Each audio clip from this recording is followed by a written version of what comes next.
ಆತ್ಮೀಯರೇ ನಮಸ್ಕಾರ. ಪ್ರೀತಿಯ ಸ್ನೇಹಿತರೆಲ್ಲರಿಗೂ ನನ್ನ ಚಾನಲ್ಗೆ ಸ್ವಾಗತ. ನಾನು ನಿಮ್ಮ ಪ್ರೀತಿಯ ಪುಷ್ಪ ಕೂರ್ಗ್.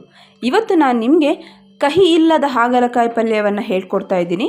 ಅದಕ್ಕೆ ನಾನು ಹಾಗಲಕಾಯಿ, ಈರುಳ್ಳಿ, ಟೊಮ್ಯಾಟೊ, ಬೆಳ್ಳುಳ್ಳಿ, ಕರಿಬೇವು, ಅರಿಶಿನ, ಸ್ವಲ್ಪ ಕೊತ್ತಂಬರಿ ಸೊಪ್ಪನ್ನು ತೆಗೆದುಕೊಂಡಿದ್ದೀನಿ. ಒಗ್ಗರಣೆಗೆ ನಾನು 1 ಸ್ಪೂನ್ ಜೀರಿಗೆ, 1 ಸ್ಪೂನ್ ಸಾಸಿವೆ, ಅರ್ಧ ಸ್ಪೂನ್ ಖಾರದ ಪುಡಿ, 1 ಸ್ಪೂನ್ ಧನಿಯಾ ಪುಡಿ, ಕಾಯಿ ತುರಿ, ಕಾಯಿ ಹಾಲು, ಇದು ರುಚಿಗೆ ತಕ್ಕಷ್ಟು ಉಪ್ಪು, ಇದಿಷ್ಟನ್ನು ತೆಗೆದುಕೊಂಡಿದ್ದೀನಿ. ಇವಾಗ ನಾನು ಬನ್ನಿ ಪ್ರಿಪೇರ್ ಮಾಡೋಣ. ಒಲೆ ಮೇಲೆ ಬಾಣಲೆಯನ್ನು ಇಟ್ಟಿದ್ದೀನಿ. ಸೊ ಈಗ ಪಾತ್ರೆ ಕಾದಿದೆ. ಈ ಹಂತದಲ್ಲಿ ನಾನು ಎಣ್ಣೆಯನ್ನು ಹಾಕ್ತಾಯಿದ್ದೀನಿ. ಸ್ನೇಹಿತರೆ, ಎಣ್ಣೆಯ ಪ್ರಮಾಣ ಸ್ವಲ್ಪ ಜಾಸ್ತಿ ಇರಲಿ. ಯಾಕೆ ಅಂತ ಹೇಳಿದರೆ ನಾವು ಹಾಗಲಕಾಯಿಯನ್ನು ನೀಟಾಗಿ ಫ್ರೈ ಮಾಡ್ಕೋಬೇಕಾಗಿರೋದ್ರಿಂದ ಎಣ್ಣೆಯ ಪ್ರಮಾಣ ಸ್ವಲ್ಪ ಜಾಸ್ತಿ ಇರಲಿ. ನೋಡಿ, ಎಣ್ಣೆ ಕಾದಿದೆ. ಇವಾಗ ನಾನು ಇದಕ್ಕೆ ಹಾಗಲಕಾಯಿಯನ್ನು ಆ್ಯಡ್ ಮಾಡ್ತಾಯಿದ್ದೀನಿ. ಹಾಗಲಕಾಯಿಯನ್ನು ನೀವು ಹಸಿ ವಾಸನೆ ಹೋಗುವವರೆಗೂ ನೀಟಾಗಿ ಎಣ್ಣೆಯಲ್ಲಿ ಫ್ರೈ ಮಾಡ್ಕೊಳ್ತಾ ಬರಬೇಕು. ಈ ರೀತಿ ಮಾಡೋದ್ರಿಂದ ಅರ್ಧ ನೀವು ಈ ಸ್ಟೆಪ್ಪಲ್ಲೇ ನೀವು ಹಾಗಲಕಾಯಿ ಕಹಿಯನ್ನು ತೆಗಿತಾ ಇದ್ದೀರಾ.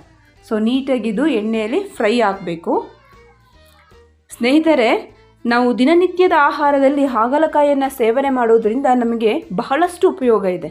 ಹಾಗಾಗಿ ನಾವೇನು ಮಾಡಬೇಕು, ನಮ್ಮ ಆಹಾರದಲ್ಲಿ ನಾವು ಹಾಗಲಕಾಯಿ ತಿನ್ನೋದನ್ನು ರೂಢಿ ಮಾಡ್ಕೋಬೇಕು.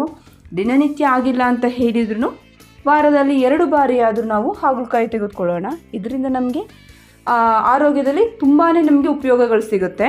ನೋಡಿ, ಇದು ಫ್ರೈ ಆಗಿದೆ. ಇವಾಗ ಇದನ್ನು ನಾನು ಒಂದು ಬೌಲ್ಗೆ ಶಿಫ್ಟ್ ಮಾಡ್ಕೊಳ್ತಾ ಇದ್ದೀನಿ. ನೋಡಿ, ನೀಟಾಗಿ ಫ್ರೈ ಆಗಿದೆ. ಇದೇ ಎಣ್ಣೆಗೆ ನಾನಿವಾಗ ಸಾಸಿವೆಯನ್ನು ಹಾಕ್ತಾಯಿದ್ದೀನಿ. ಸಾಸಿವೆಯನ್ನು ಆ್ಯಡ್ ಮಾಡಿ ಇದಕ್ಕೆ ನಾನು ಬೆಳ್ಳುಳ್ಳಿಯನ್ನು ಹಾಕ್ತಾಯಿದ್ದೀನಿ. ನೆಕ್ಸ್ಟ್ ಬೆಳ್ಳುಳ್ಳಿಯನ್ನು ಹಾಕಿ ಸ್ವಲ್ಪ ಇದನ್ನು ಫ್ರೈ ಮಾಡ್ಕೊಳ್ಳಿ. ಇದಾದಮೇಲೆ ಜೀರಿಗೆಯನ್ನು ಹಾಕ್ತಾಯಿದ್ದೀನಿ. ಜೀರಿಗೆಯನ್ನು ಆ್ಯಡ್ ಮಾಡಿ ಫ್ರೈ ಆದಮೇಲೆ ಕರಿಬೇವಿನ ಸೊಪ್ಪನ್ನು ಹಾಕ್ಕೊಳ್ಳಿ.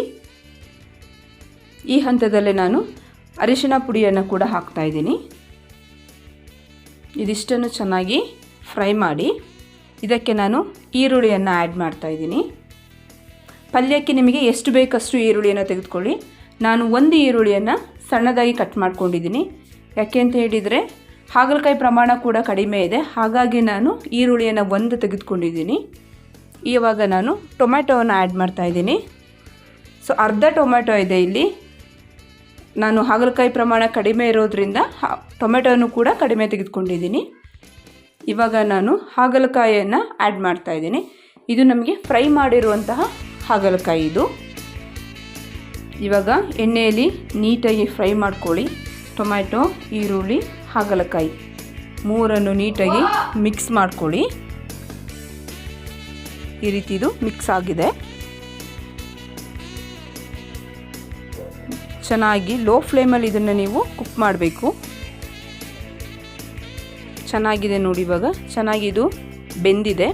ಇವಾಗ ನಾನು ಅರ್ಧ ಟೇಬಲ್ ಸ್ಪೂನ್ ಖಾರದ ಪುಡಿಯನ್ನು ಹಾಕ್ತಾಯಿದ್ದೀನಿ. ಯಾಕೆ ಅಂತ ಹೇಳಿದರೆ ನಮ್ಮನೆ ಖಾರದ ಪುಡಿ ಸ್ವಲ್ಪ ಸ್ಟ್ರಾಂಗ್ ಇದೆ. ಹಾಗಾಗಿ ನಾನು 1/2 ಸ್ಪೂನ್ ಹಾಕಿದ್ದೀನಿ. 1 ಸ್ಪೂನ್ ಧನಿಯಾ ಪೌಡರ್, 1:2 ಖಾರದ ಪುಡಿಯ 2ರಷ್ಟು ಧನಿಯಾ ಪೌಡರನ್ನು ಹಾಕಬೇಕು. ಸೊ ಧನಿಯಾ ಪೌಡರನ್ನು ಆ್ಯಡ್ ಮಾಡ್ತಾಯಿದ್ದೀನಿ. ಇದನ್ನು ಇವಾಗ ನೀಟಾಗಿ ಫ್ರೈ ಮಾಡ್ಕೊಳ್ಳೋಣ. ನೋಡಿ, ಎಲ್ಲ ಮಸಾಲೆಗಳು ಹದವಾಗಿ ಹೊಂದ್ಕೋಬೇಕು. ನೋಡಿ, ಅದು ನೀಟಾಗಿ ಫ್ರೈ ಆಗಿದೆ. ಈ ಹಂತದಲ್ಲಿ ನಾನು ರುಚಿಗೆ ತಕ್ಕಷ್ಟು ಉಪ್ಪನ್ನು ಆ್ಯಡ್ ಮಾಡ್ತಾಯಿದ್ದೀನಿ.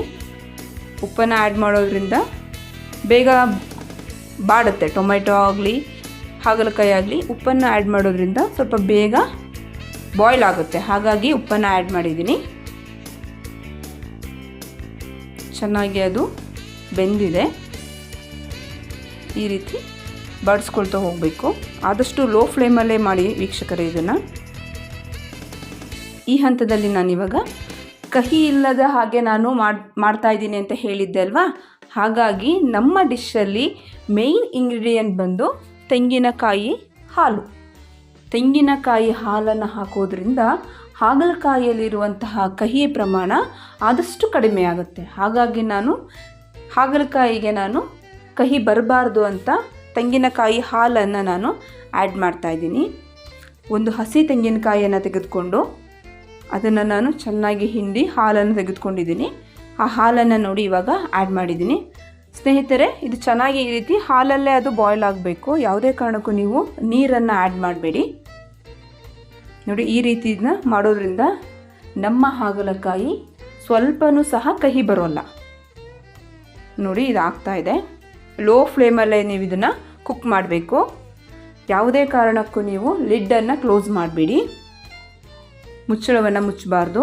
ಮುಚ್ಚಳವನ್ನು ಮುಚ್ಚಿದಾಗ ಹಾಗಲಕಾಯಿ ಅಲ್ಲಿರುವಂತಹ ಕಹಿಯ ಪ್ರಮಾಣ ಇನ್ನೂ ಜಾಸ್ತಿ ಆಗುತ್ತೆ. ಹಾಗಾಗಿ ಮುಚ್ಚಳವನ್ನು ಮುಚ್ಚಬಾರ್ದು.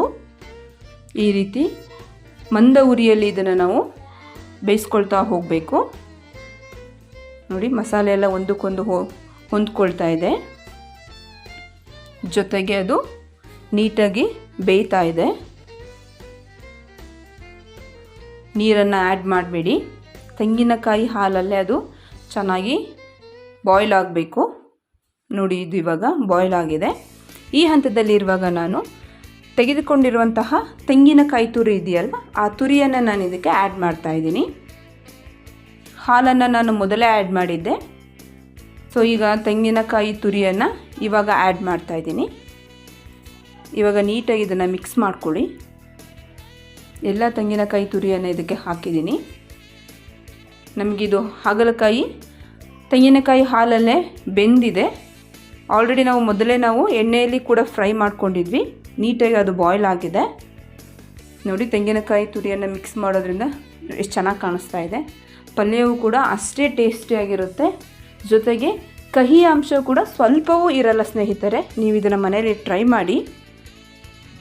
ಈ ಹಂತದಲ್ಲಿ ನಾನು ಕೊತ್ತಂಬರಿ ಸೊಪ್ಪನ್ನು ಹಾಕ್ತಾಯಿದ್ದೀನಿ. ಪಲ್ಯ ತುಂಬಾ ಚೆನ್ನಾಗಿರುತ್ತೆ. ಇದು ನಿಮಗೆ ದೋಸೆ, ಚಪಾತಿ, ರೊಟ್ಟಿ, ಅನ್ನ ಎಲ್ಲದಕ್ಕೂ ಕಾಂಬಿನೇಷನ್ ಆಗಿ ಚೆನ್ನಾಗಿರುತ್ತೆ. ಸೊ ಇದನ್ನು ನೀವು ಮನೆಯಲ್ಲಿ ಟ್ರೈ ಮಾಡಿ ಹೇಗಿತ್ತು ಅಂತ ಹೇಳಿ ನನಗೆ ಕಮೆಂಟ್ ಮಾಡಿ. ನೋಡಿ, ಇದನ್ನು ನಾನೀಗ ಸರ್ವಿಂಗ್ ಬೌಲ್ಗೆ ಸರ್ವ್ ಮಾಡ್ಕೊಳ್ತಾ ಇದ್ದೀನಿ. ಈ ವಿಡಿಯೋ ಇಷ್ಟ ಆಗಿದರೆ ಸ್ನೇಹಿತರೆ ಲೈಕ್ ಮಾಡಿ, ಶೇರ್ ಮಾಡಿ, ಕಮೆಂಟ್ ಮಾಡಿ. ದಯಮಾಡಿ ಸಬ್ಸ್ಕ್ರೈಬ್ ಮಾಡ್ಕೊಳ್ಳಿ. ನಿಮಗೆ ಯಾವುದಾದ್ರು ರೆಸಿಪೀಸ್ ವಿಡಿಯೋಸ್ ಬೇಕಿದ್ದರೆ ಕಮೆಂಟ್ ಮಾಡಿ. ನಾನು ಅದನ್ನು ಮುಂದಿನ ವಿಡಿಯೋಗಳಲ್ಲಿ ಮಾಡ್ತೀನಿ. ನೋಡಿ, ಚೆನ್ನಾಗಿದೆ. ಟೇಸ್ಟ್ ಕೂಡ ತುಂಬಾ ಚೆನ್ನಾಗಿ ಬಂದಿದೆ. ನನ್ನ ಮುಂದಿನ ವಿಡಿಯೋದ ಅಪ್ಡೇಟ್ಸ್ಗಳಿಗಾಗಿ ದಯಮಾಡಿ ನನ್ನ ಚಾನಲನ್ನು ಸಬ್ಸ್ಕ್ರೈಬ್ ಮಾಡಿಕೊಳ್ಳಿ.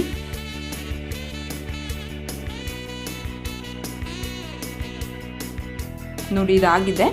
ತುಂಬಾ ಚೆನ್ನಾಗಿ ಬಂದಿದೆ. ಸೊ ನೀವು ಕೂಡ ಇದನ್ನು ಟೇಸ್ಟ್ ಮಾಡಿ. ಟೇಸ್ಟ್ ಮಾಡೋಕ್ಕೂ ಮೊದಲು ಮನೇಲಿ ನೀವು ಇದನ್ನು ಟ್ರೈ ಮಾಡಿ. ಹೇಗೆ ಬಂತು ಅಂತ ಹೇಳಿ ನನಗೆ ಕಮೆಂಟ್ ಮಾಡಿ.